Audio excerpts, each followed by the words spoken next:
नमस्कार मंडळी, मी स्नेहल. स्वागत आहे तुमचं माझ्या आजच्या एका नवीन व्हिडिओमध्ये. पहाटेचा हा गारवा, पक्ष्यांचा, कोंबड्यांचा आवाज, वाऱ्याची मंद झुळूक, दिवसाची सुरुवात यापेक्षा सुंदर असू शकत नाही. आज आहे रामनवमी. सर्वांना रामनवमीच्या खूप खूप शुभेच्छा. जसा रामाचा राज्याभिषेक झाला तसा तुमच्या आयुष्यातही सुखाचा वर्षाव हो अशीच प्रार्थना.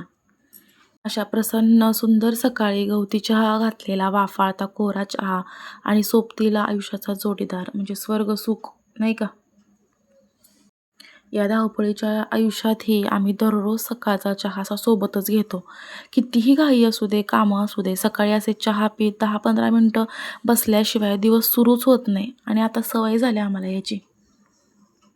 विकत आणलेल्या फुलांपेक्षा स्वतःच्या कष्टाने फुलवलेल्या एका फुलाचा आनंद खूप वेगळाच असतो, नाही का?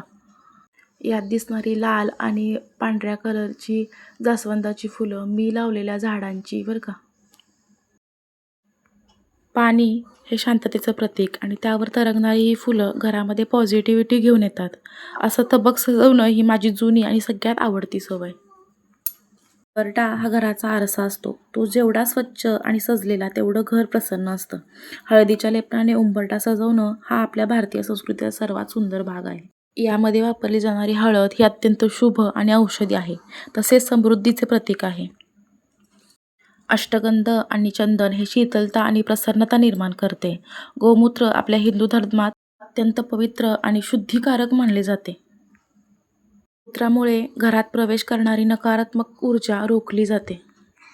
गुलाबजल सकारात्मक ऊर्जा आकर्षित करण्यासाठी वापरले जाते, त्यामुळं मांगल्य टिकून राहतं. कापराच्या वापरामुळे घरातील वास्तुदोष कमी होण्यास मदत होते. या सर्व वस्तूंचे मिश्रण करून उंबरठ्यावर लेपन करणे म्हणजे साक्षात लक्ष्मीला प्रसन्न करून घेणे होय.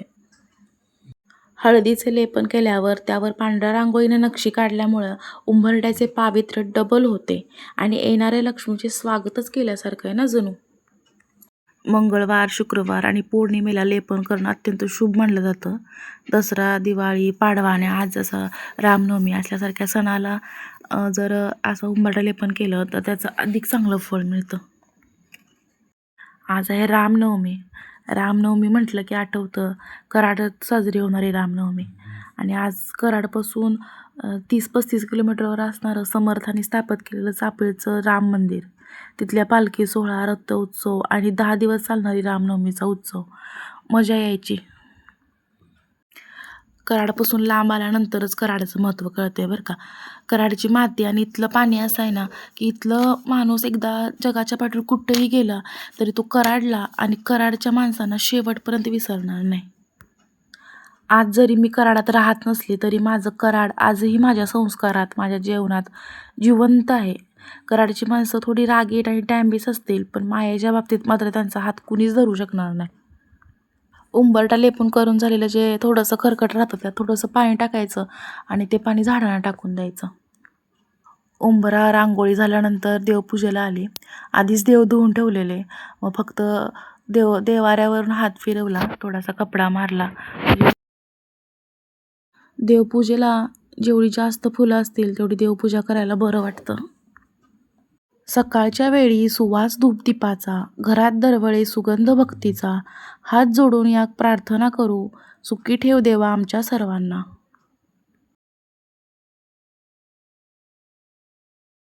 आता तुम्ही म्हणाल सगळं एवढं शांततेत चाललंय, ससा कुठे? तर सशाला पप्पांनी बाहेर घेऊन गेलेले म्हणून माझी एवढी छान आज आरामात कामं झाली सगळी. त्याला पहिल्यांदाच असं गार्डनमध्ये नेलेलं, त्याच्यामुळं त्याला काय करू सुचत नव्हतं, दुसऱ्यांकडे बघत बसलेला. त्यांनी सगळं रेकॉर्ड करून आणले घरी. तेवढ्याच आठवणी राहतात नाही का. तक्षू मुंबईत राहायची, तिथं गार्डन जवळ होती त्याच्यामुळे तिला सारखं जायला मिळायचं. पण आता ती गावी आहे त्यामुळं श्रीला कुठंच नाही जायला मिळत. त्याला गार्डन म्हणजे काय ते पण माहीत नसेल. त्याचा पहिलाच अनुभव होता, पण मजा केली त्यानं.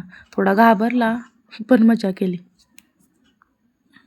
प्रसादात मी करणार होती मूग डाळीचा हलवा. थोडंसं म्हटलं वेगळं काहीतरी करावं, शिरा खाऊन येतो कंटाळा, म्हणून म्हटलं मूग डाळीचा हलवा करू. त्यासाठी मी मूग डाळ भिजवून घेतले, म्हणजे 15-20 मिनटंच पाण्यात धुतली आणि भिजत ठेवली. नितळलं पाणी त्यातलं सगळं स्वच्छ स्वच्छ निथळलं पाणी आणि मस्त भाजून घेतली. ती मस्त भाजून अशी जरा कुरकुरीत होते कुरकुरीत, थोडा वेळ लागतो पण होते कुरकुरीत. कुरकुरीत झाली की थोडं पंख्याखाली ठेवून थंड केली आणि मिक्सरमधून बारीक करून असं दरदरीत पेस्ट केली. त्याची पेस्ट नाही होत, अशी पावडरसारखंच होतं. मग ती खरपूस भाजून घेतली.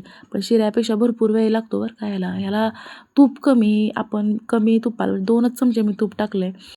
तूप कमी लागतं आहे पण वेळ भरपूर लागतो आहे बरं का म्हणजे सवडी जास्त वेळ असेल तरच हे करा. घाई गडबडीत करण्याची गोष्ट नाही आहे ही. तरी अर्धा तास लागतो बरं का भाजायला. हे भाजते तोपर्यंत ह्या साईडला मी डाळीच्या 3 पट पाणी घेतले.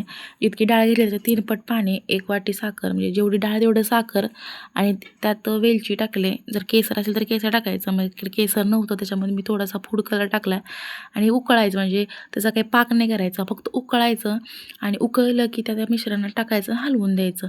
हलवलं की ते झाकण लावून ठेवायचं आणि शिजवायचं. मग ते पाणी हळूहळू आटत जातं, हलवायचं, झालं. थोडंसं चव घेऊन बघायचं.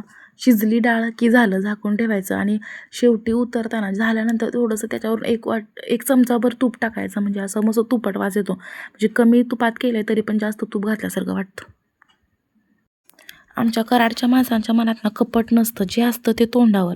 मागं बोलणाऱ्यांच्या या दुनियेत तोंडावर उत्तर देणाऱ्या कराडकरांचा कुठं नाद करताय हो. तर आजचा व्लॉग इथंच मी संपवते. कसा वाटला कमेंट करून नक्की सांगा आणि चॅनलला सबस्क्राईब करायला विसरू नका.